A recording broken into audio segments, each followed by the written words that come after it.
بسم اللہ الرحمن الرحیم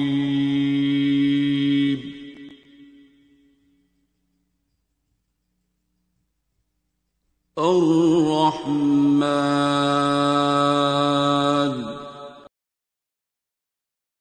السلام علیکم، میرا نام محمد مجاہد ہے اور میں ڈیرہ اسماعیل خان سے ہوں۔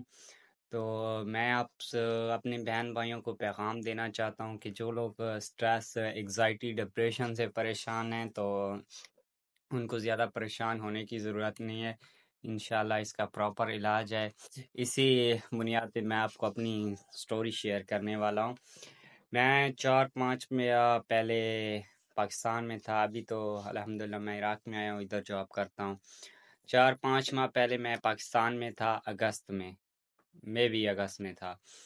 تو وہاں پہ میرے ساتھ ایگزائٹی، پہلے میرے ساتھ رہتا تھا ایگزائٹی، ڈپریشن، یہ تھوڑا بہت، لیکن اس ٹائم میرے ایگزائٹی کا جو لیول تھا بہت زیادہ ہو گیا تھا، جس کی وجہ سے مجھے ایسا لگتا تھا کہ میری دل کی دھڑکن تیز ہے، میرے دماغ میں کوئی مسئلہ ہے، میری فلاں جگہ کوئی مسئلہ ہے، ایسے وسوسے ہونے لگے۔ پھر بعد میں ایسا ہونے لگا کہ یار میں مرنے والا ہوں، میں مر جاؤں گا، فلاں ہوگا، دوست چھوڑ دیے، سب کچھ چھوڑ دیا، بس ایسے تنہائی میں بیٹھ کے یہی باتیں سوچنا۔ تو میری زندگی بہت ہی بری ہو گئی تھی، اور پھر میں اس حالت تک پہنچ گیا کہ بعد میں سوچنے لگا کہ یار میں سوسائڈ کر لوں نا۔ تو پھر میں نے سوچا یار ایسے کیسے برے تھاٹ آنے لگ گئے دماغ میں۔ پھر میں نے سائیکالوجسٹ سے رابطہ کیا، سائیکالوجسٹ کا میں ٹریٹمنٹ لیتا رہا، لیکن اس میں مجھے جو میڈیسن میں یوز کرتا تھا ان میں نیند والی گولیاں بہت زیادہ تھی نا۔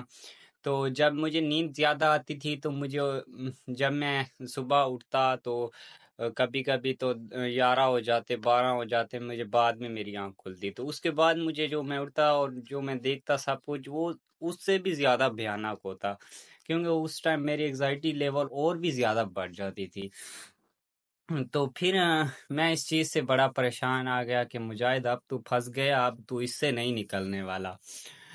تو سوچا کیا کروں، بس یہی بات بچی تھی کہ یار اب سوسائڈ کرو اور اس سے جان چھڑاؤ، ایسے تو نہیں چھڑنے والی۔ کافی ڈاکٹروں سے بھی رابطہ کر لیا، بہت علاج کروا لیے، سب کچھ کروا لیا۔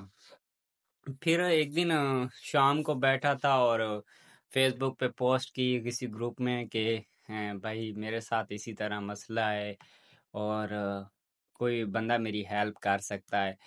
تو رات کو ایک بندے نے مجھے کال کی کہ مجاہد آپ کے ساتھ یہی مسئلہ ہے۔ میں نے کہا یار یہی مسئلہ ہے، لیکن ابھی کیا کروں، میں اس سے جان نہیں چھڑا سکا، اور مجھ میں اب اتنی 1% بھی ہمت نہیں ہے کہ میں ابھی اس سے اور لڑ سکوں نا، بس میں ہار چکا ہوں۔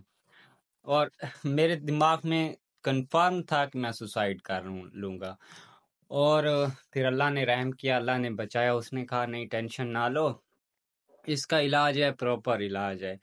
اور پھر کہتا ہے کہ قرآن کو مانتے ہو، اللہ کو مانتے ہو؟ میں نے کہا بالکل مانتا ہوں۔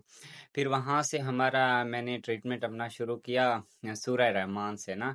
سورہ رحمان میں 7 دن میں نے سنی، صبح، دوپہر اور شام میں نے سورہ رحمان سنی، آنکھیں بند کر کے، اللہ کے سامنے حاضر ناظر ہو کے، اپنے گناہ رکھ کے، شرمندہ ہو کے، سب کو معاف کر کے، دل صاف کر کے میں نے یہ سنی۔ آدھا گلاس پانی بھی میں ساتھ رکھ لیتا، اور جب میں آنکھیں بند کر کے جو سورت رحمان کی تلاوت مکمل ہوتی اس کے بعد میں آنکھیں بند کر کے دل میں 3 بار اللہ اللہ اللہ کہہ کے، اس کے بعد میں 3 گھونٹ میں وہ پانی پی لیتا، اور پھر ایسے ہی متواتر میں نے 7 دن سنی۔ تو الحمدللہ میں بالکل ٹھیک ہو گیا، ابھی ادھر جاب کرتا ہوں، سب کچھ نارمل ہو گیا۔ ابھی وہ باتیں یاد کرتا ہوں تو پتہ نہیں، سوچتا ہوں کہ یار کیا ہو گیا۔ ابھی مجھے ایسا لگتا ہے کہ بعض لوگوں میں ایسا ہوگا جو اس چیز سے پریشان ہوگے۔ بیسیکلی میرا میسج انہی سبھی کے لیے ہے کہ آپ پریشان نہ ہو، انشاءاللہ سورہ رحمان سے آپ سٹارٹ کریں، تو انشاءاللہ جب میں اس سچویشن سے نکل آیا ہوں تو انشاءاللہ ہر بندہ نکل سکتا ہے۔ علم القرآن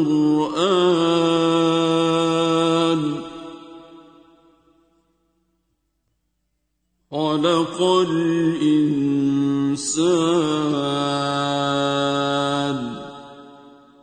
علمه البيان